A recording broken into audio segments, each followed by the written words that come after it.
Peace of My Mind, livre qui raconte l'extraordinaire aventure d'un fan de rock allé au bout de ses rêves.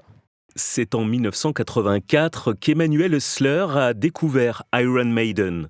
Jeune ado, il tombe sur cet ouvrage en anglais au hall du livre. À l'intérieur, une reproduction d'un contrat signé entre le groupe de métal et la maison de disques EMI. Sur ce contrat, il y a les 5 adresses des 5 musiciens de l'époque. Et je me suis dit, waouh, il y a un coup à jouer. Partir à Londres et leur rendre visite, mais plus aucun n'habite aux adresses indiquées. Le leader d'Iron Maiden vivait chez sa grand-mère qui a déménagé, sans aucune info précise. On était acheté un bouquet de fleurs et on a fait les adresses une par une. On a dû parcourir vraiment 15-16 km ce jour-là, jusqu'à ce qu'on sonne sur à la bonne porte.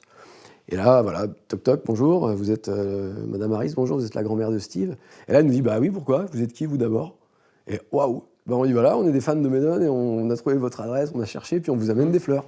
Touchée par la tension, la grand-mère met Emmanuel en contact avec Steve Harris, le début d'une longue relation amicale. Une histoire improbable devenue une légende chez les fans du monde entier. Sollicité à de nombreuses reprises pour la raconter, Emmanuel a décidé d'en faire un livre.